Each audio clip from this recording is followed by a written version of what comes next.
Selamat datang di podcast Sigi, strategi gesit saat krisis. Tema yang akan kita bahas sangat relevan dengan tantangan yang banyak dihadapi oleh perusahaan global saat ini. Navigating Uncertainty, the Power of Strategic Agility in Crisis. Dalam podcast ini, kita akan menganalisis bagaimana perusahaan-perusahaan multinasional terkemuka beradaptasi dengan krisis dan tetap mempertahankan pertumbuhannya. Saya Jesselyn dan bersama rekan saya, Nathan. Hari ini kami kedatangan 3 speaker yaitu Sharon, Melissa, dan Evelyn. Halo semua, jadi podcast ini akan menyajikan perspektif dari berbagai pakar dan praktisi yang terjun langsung dalam dunia bisnis. Jadi kami akan menggali studi kasus dari 4 perusahaan besar dan tentunya menyertakan data aktual seperti rasio keuangan dan tren pasar untuk mendalami langkah mereka. Jadi, mari kita mulai. Oke, untuk memulai kita perlu memahami terlebih dulu apa itu strategic agility. Sharon bisa dijelaskan bagaimana perusahaan-perusahaan besar ini mendefinisikan dan menerapkan strategic agility dalam menghadapi krisis.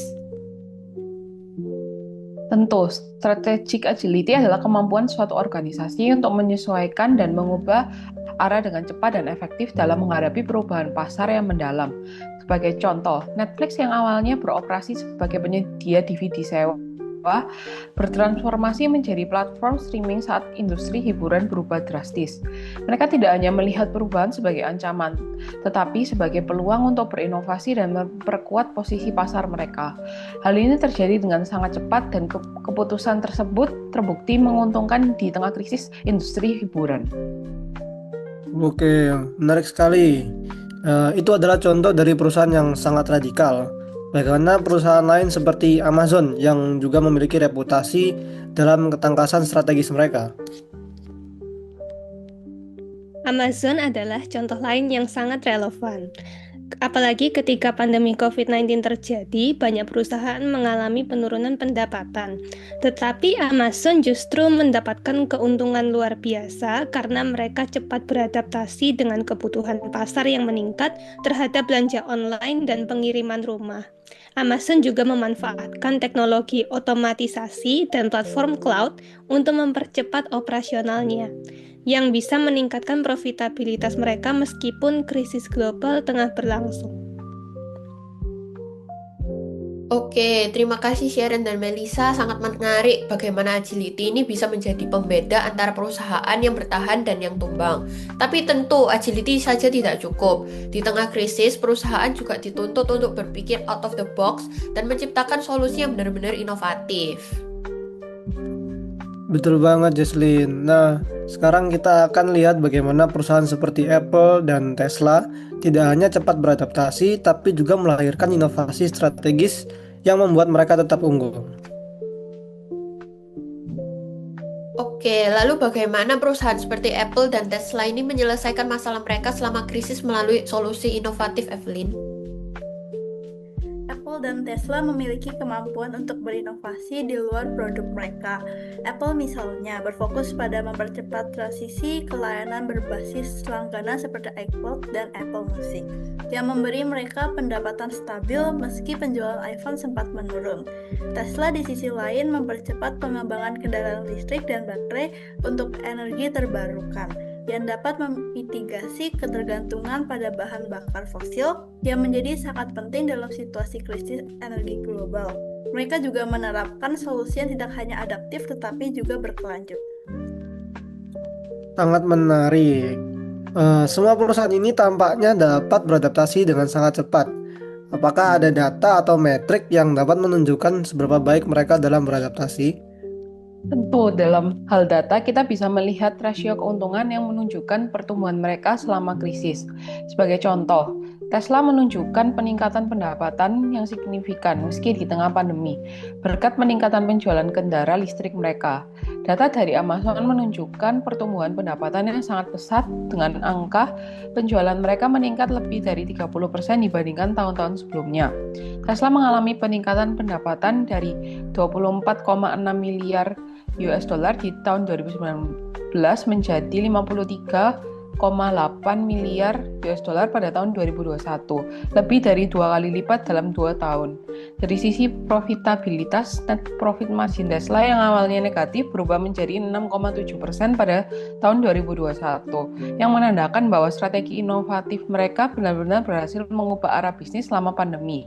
Sementara itu, Amazon mencatat lonjakan pendapatan dari 280,5 miliar US dollar pada tahun 2019 menjadi 469,8 miliar US dollar pada tahun 2021. Artinya terdapat pertumbuhan sekitar 67% hanya dalam 2 tahun. Jika kita melihat rasio operating income, Amazon meningkat dari 14,5 miliar US dollar menjadi 24,9 miliar US dollar, menandakan bahwa adaptasi cepat mereka terhadap e-commerce dan layanan cloud tidak hanya bertahan tetapi juga sangat menguntungkan di tengah krisis global.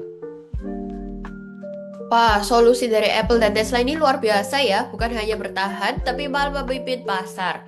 Dan kalau kita lihat lebih dalam, banyak inovasi tersebut didorong oleh salah satu hal yang sekarang jadi kunci dalam hampir semua sektor, yaitu digitalisasi. Jadi di era krisis, kemampuan digital bukan lagi pilihan, tapi keharusan. Sekarang kita bahas lebih jauh tentang bagaimana peran teknologi digital memperkuat kemampuan perusahaan dalam beradaptasi. Di tengah segala perubahan ini, digitalisasi memainkan peran besar. Melisa, bagaimana dampak digital dapat mempengaruhi kemampuan perusahaan untuk beradaptasi dengan cepat? Oke, jadi digitalisasi telah memungkinkan perusahaan untuk tidak hanya merespon krisis dengan lebih cepat, tapi juga untuk menciptakan nilai baru. Misalnya, Zoom mengalami lonjakan pengguna yang luar biasa karena mereka mampu memberikan platform komunikasi yang mudah diakses. Begitu juga dengan Microsoft, yang mengandalkan cloud computing dan Microsoft Teams untuk mendukung pekerjaan jarak jauh secara global. Data dan teknologi telah menjadi pilar utama dalam memastikan kelangsungan operasional mereka. Oke, terima kasih Melisa. Menarik banget bagaimana platform digital ini bisa menjadi penyelamat sekaligus akselerator dalam situasi krisis. Tapi tentu krisis tidak berhenti di satu titik saja. Dunia terus berubah dan kita perlu siap menghadapi tantangan berikutnya. Benar, dan pertanyaan sekarang, seperti apa masa depan strategi agility ini? Apa saja langkah yang bisa diambil perusahaan global agar lebih tahan banting? Untuk itu kita lanjut ke pembahasan terakhir. Ke depan, bagaimana kalian melihat perkembangan strategic agility di masa depan? Evelyn, apakah ada prediksi yang perlu dipertimbangkan oleh perusahaan untuk lebih tangguh dalam menghadapi krisis berikutnya? Di masa depan, saya prediksi bahwa perusahaan-perusahaan akan semakin bergantung pada model prediktif berbasis data untuk memetakan potensi risiko dan peluang. Financial modeling dan analisis tren pasar akan menjadi sangat penting juga. Perusahaan yang dapat memanfaatkan data secara lebih efektif untuk membuat keputusan yang lebih cepat akan memiliki keunggulan kompetitif. Selain itu, penting bagi perusahaan untuk terus berinovasi, tidak hanya beradaptasi, tetapi juga benar-benar menciptakan nilai baru yang sesuai dengan kondisi pasca krisis. Oke, terima kasih kepada narasumber kita yang sudah memberikan insight yang sangat berharga.